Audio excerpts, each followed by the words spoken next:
Rassie Erasmus has dropped a 37-man absolute bombshell, and it has got the rugby world in an absolute stir. We have seen some big names being left off of the selection sheet, and we have seen some surprises that have turned some heads, and a squad that feels less like a final answer and more like a cryptic clue. What is Rassie Erasmus planning for the Rugby Championship? Is this a genius squad rotation, or is this a risky innovation? In this episode, we will unpack all of that. But before we dive in, welcome back to my channel. If you're new here, please smash the like button, hit the subscribe button, follow me on all social, linked in my description below. And if you're returning, welcome back. Please like the video and share this video if you wouldn't mind. Alrighty. The Rugby Championship. The Rugby Championship is less than 2 weeks away, and there has been some stir in the media regarding the Springboks selection. Nothing new with the media and their view on the Springboks. Well, anyhow, for those who don't know what the Rugby Championship is, this is what it is. So the Rugby Championship is basically the Southern Hemisphere's premier international rugby unions, featuring the top 4 world elite nation teams, basically being South Africa, the Springboks, New Zealand, the All Blacks, Australia, the Wallabies, and then Argentina, Los Pumas. Now, this was originally known as the Tri-Nations before Argentina joined back in 2012, but it's an annual tournament where each team plays each other, either home and away, or in the shortened format during the World Cup cycle, you'll play each other once at the venues. Now, how the point system works is that for a win, you get 4 points, for a draw, you get 2 points, and for a loss, you get 0 points. Now, if you get a bonus point, so that means you'll get 1 point for scoring 4 or more tries, and then you also get a bonus point losing a bonus point, but a losing bonus point. That is 1 point for losing by 7 points or fewer. All right. Now, obviously, the team that accumulates the most points will end up winning the Rugby Championship. Now, New Zealand have been the absolute dominators over the last decade, and everyone else is just practically playing catch up. But South Africa are in a good run of form in this tournament. Since 2019, I believe we have won.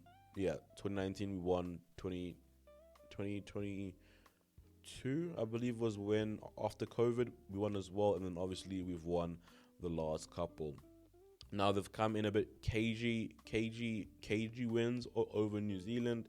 Australia and Argentina have not really been much competition in this format, but otherwise it is going to be an exciting and absolutely scintillating test match. Now, looking at the fixtures here on screen, our first game is going to be on Saturday the 16th, if I'm not mistaken.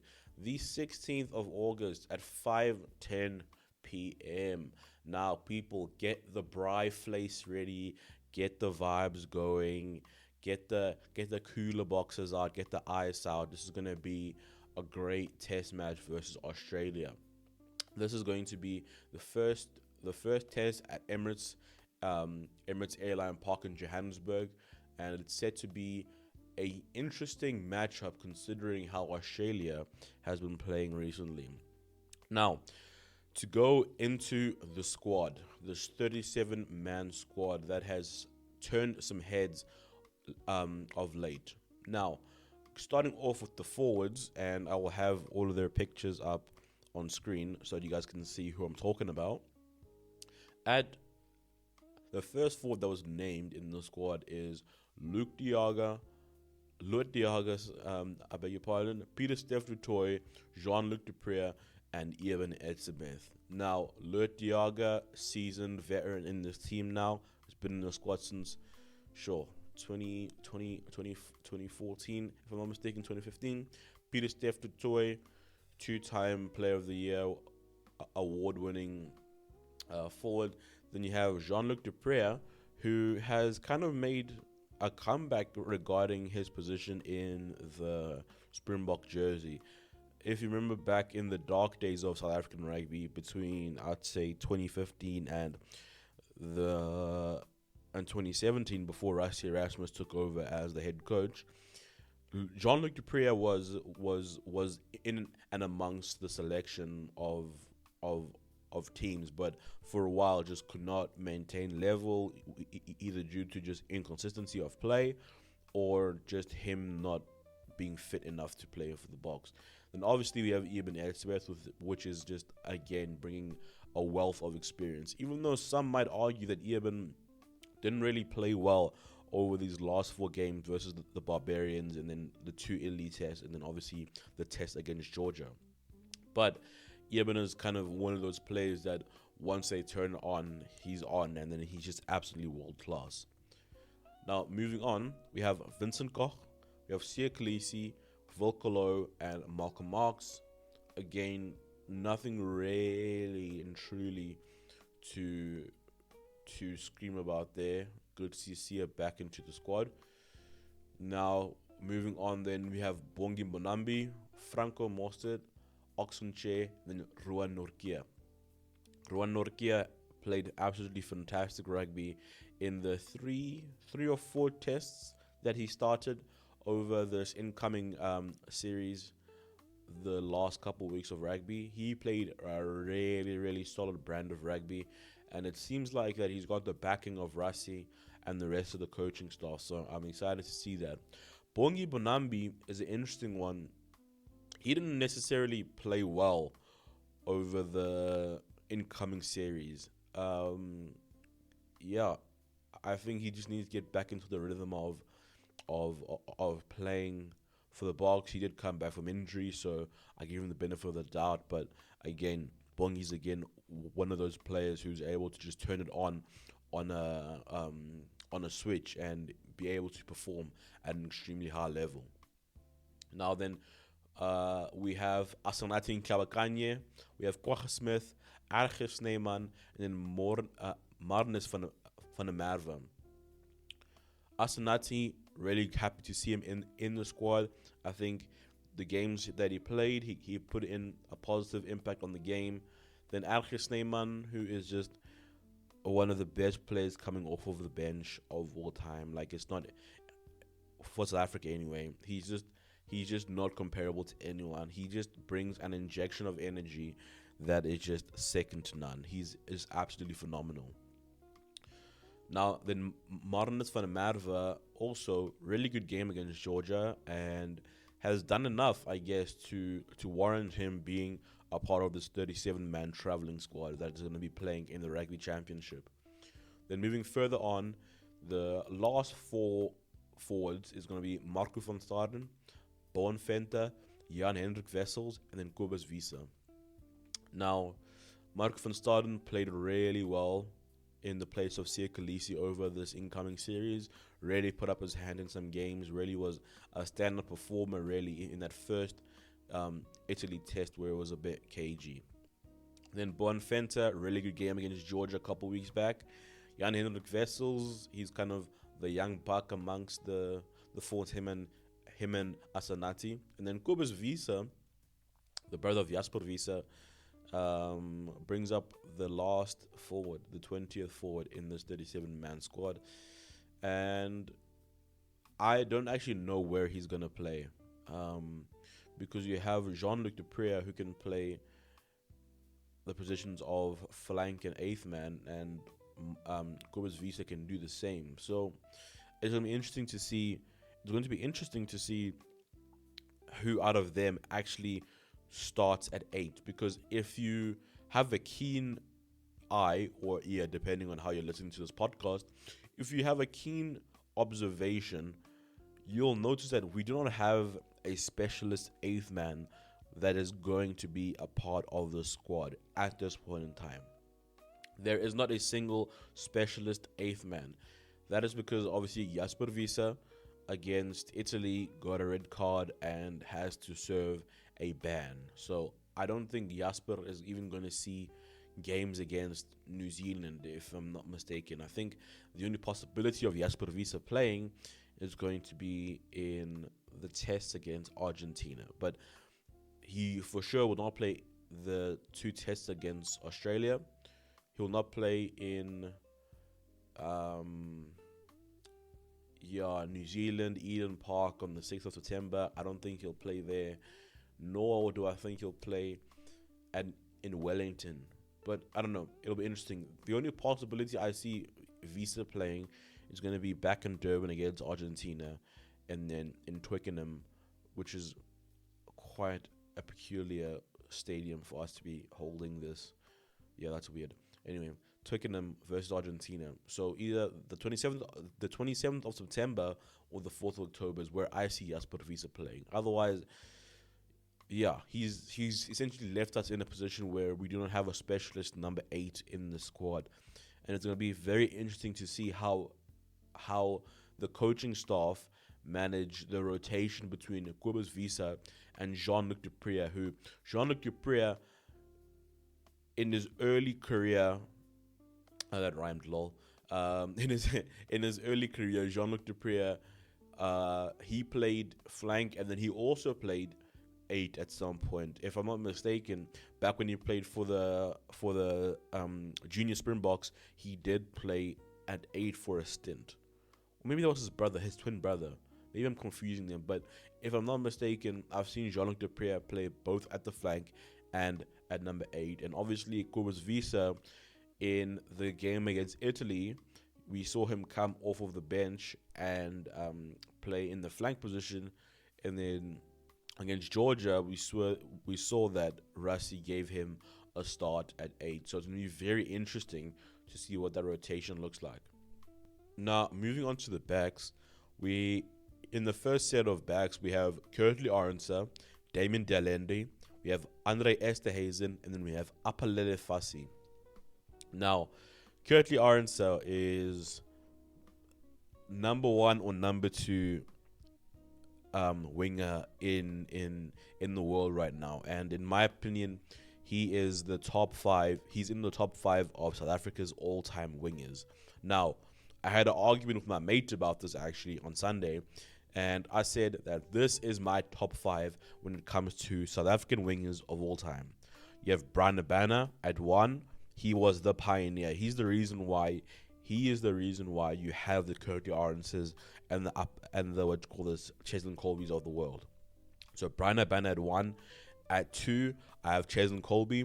Since 2019, I ask you, please give me another winger that has been as consistent as Cheslin Colby and as good as Cheslin Colby since 2019. You won't find one.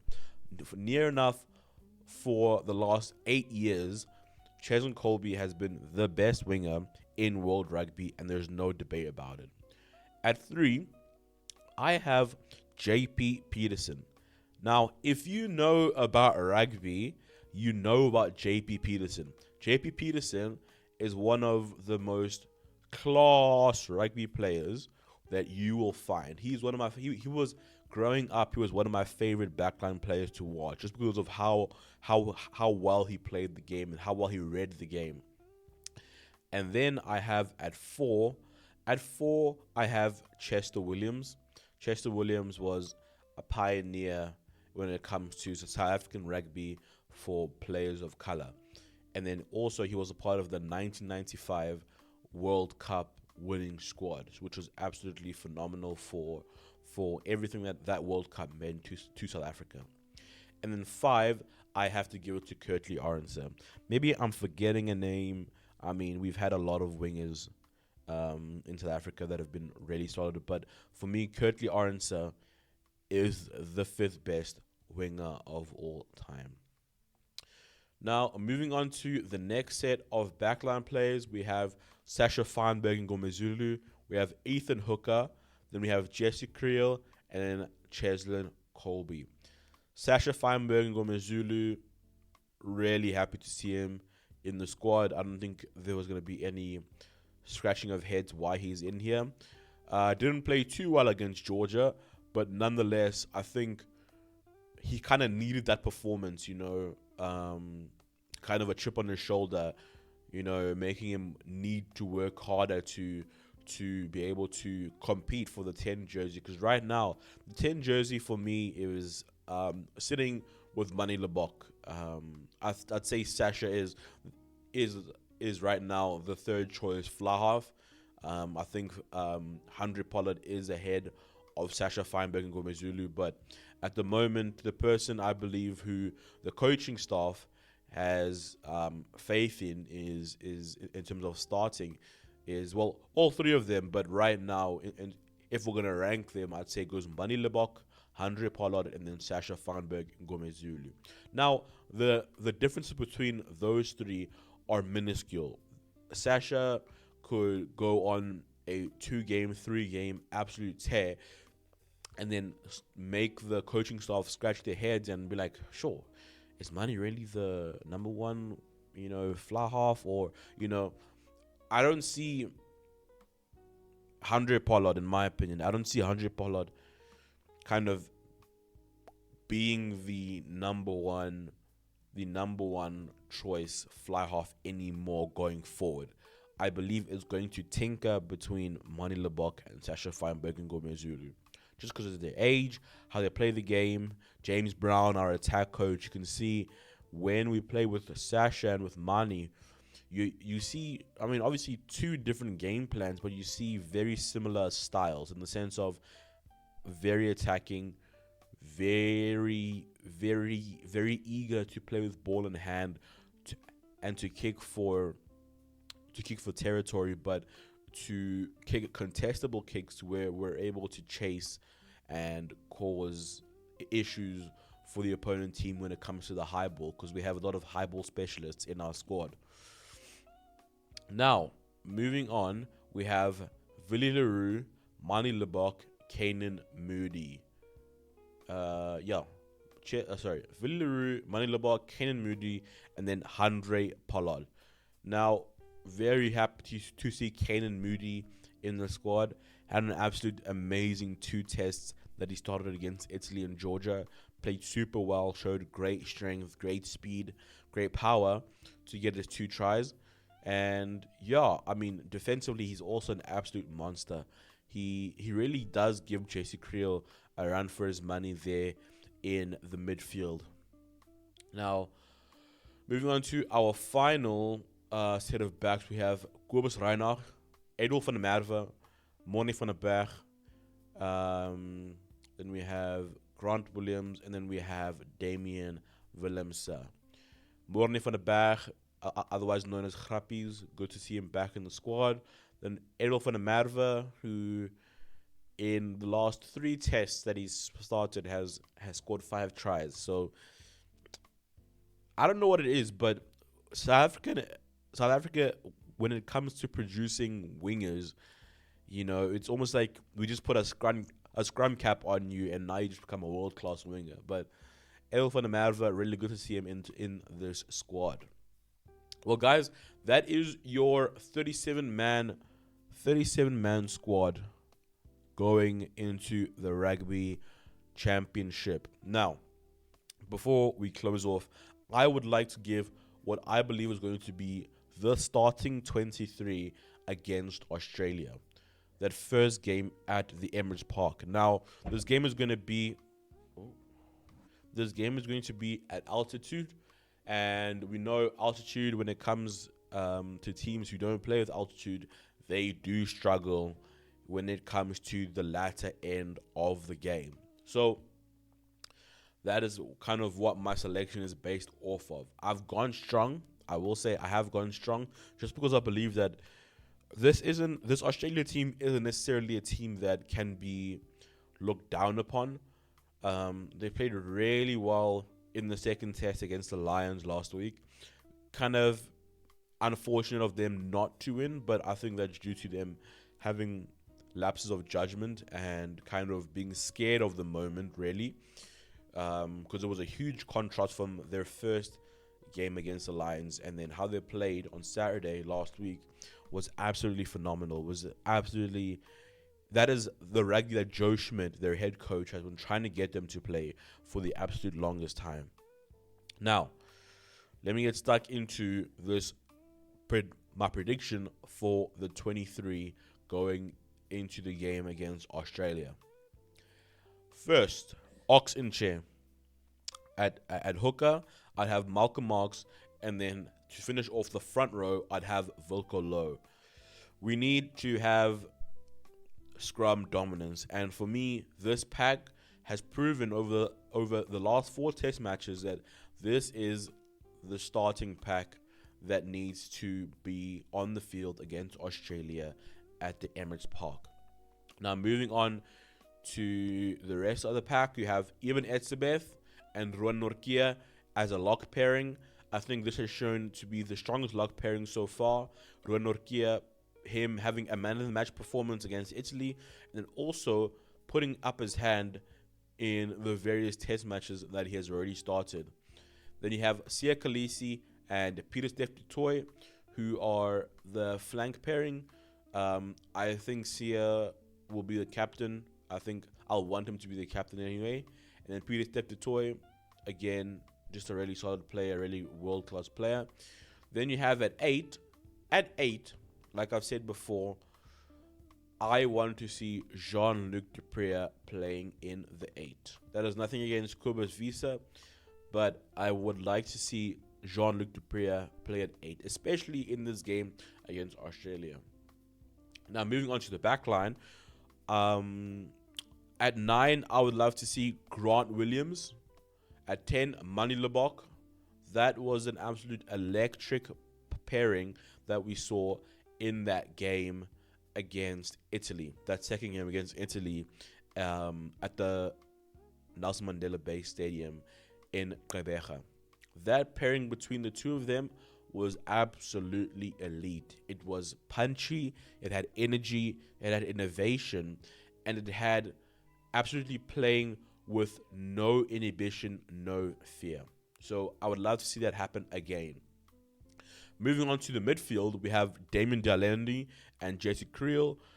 Kenyon Moody has played really, really well, but I think for this first game, I'd love to see Jesse Creel back into the squad, just to see him get another run out with the boys.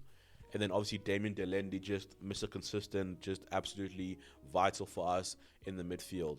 And then going on to our other winger, our wingers now, Cheslin Colby, and then I would like to see Edwil van der Merwe actually play instead of Kurtley Arendse.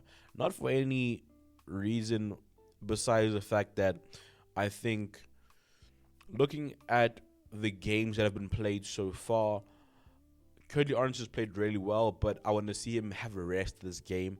Let Edwil start again. Give him his third test in a row to start.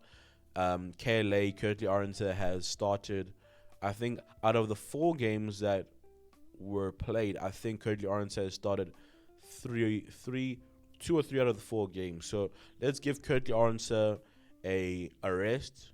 Well, more of a rest, and let Edwil van der Merwe play. Also, I say this because we have 2 tests against New Zealand, which are still coming up in New Zealand. So I believe that Kurtley Arendse, having the experience playing against New Zealand, playing in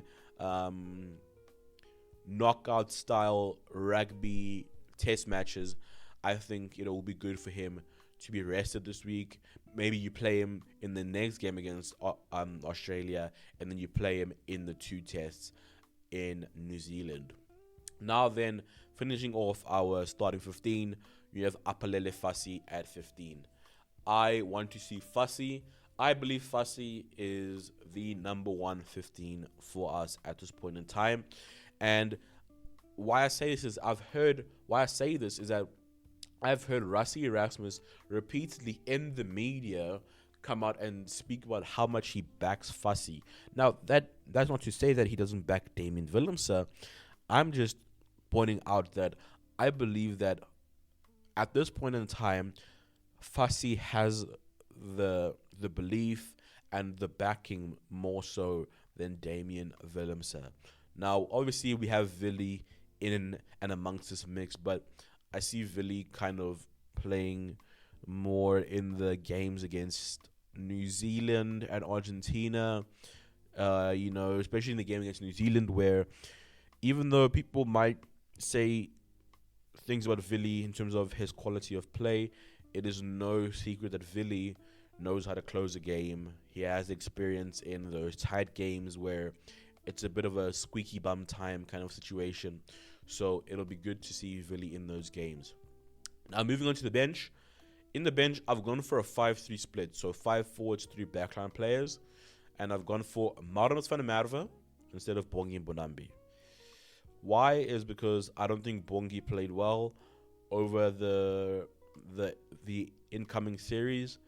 That's not to say that he won't play well, but in my opinion, I believe Marinus van der Merwe against Georgia put up his hand significantly more in the 50 minutes, 60 minutes that he got to play than Bongi Bonambi did in the 60 minutes that he got to play over this incoming series.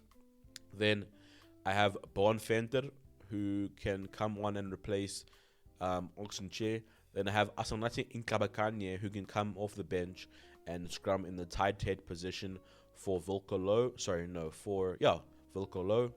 And then to finish off the forwards, I've gone for Algie Snyman and then Kwagga Smith. 2 players that are going to bring on a lot of energy and a lot of power when the Australians are going to be suffocating at altitude. Sorry, I just knocked my mic there. Now, then going on to the background players, I've gone for Morne van der Berg in this game. I want to see him get another opportunity to play. I think he had a pretty decent game against Italy and also against the Barbarians the previous week before Italy. So I'd love to see him play in this test against Australia, obviously coming off of the bench for Granty. But otherwise, Grappies, Morne van der Berg, love to see him get a run out with the boys again. Then finishing off the backline bench, I have Sasha and then also Damien Willemse coming on the pitch for Fassi. Now, I am not going to give my score prediction quite as yet. You will need to wait for that in another episode when I preview what the actual squad is going to be like. Now, I will say this, is that I do think we're going to put numbers past these men, these Australian boys. I think we're going to put a lot of numbers past them. I'd say we're going to win by, I think, 25. I see us winning by 25. I don't know what exactly the score is going to be. Like I said, I will give my score prediction when the actual squad for the game is going to be released. But if I'm not mistaken, Australia have not beaten us at the Emirates. Sorry, period. In South Africa. In South Africa, I think it has been more than a decade since Australia have beaten us. I can't remember a game where Australia has actually gotten the better of the Boks. So they don't have a great record in South Africa, let alone having a great record at Emirates Park. So it's going to be an interesting encounter. Now, Joe Schmidt is obviously going to have some tricks up his sleeve, Joe Schmidt being the Australian coach.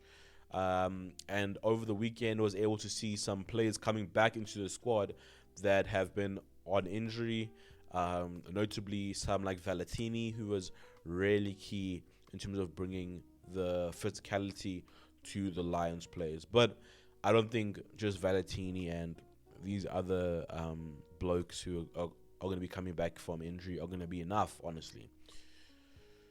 But what do you guys think?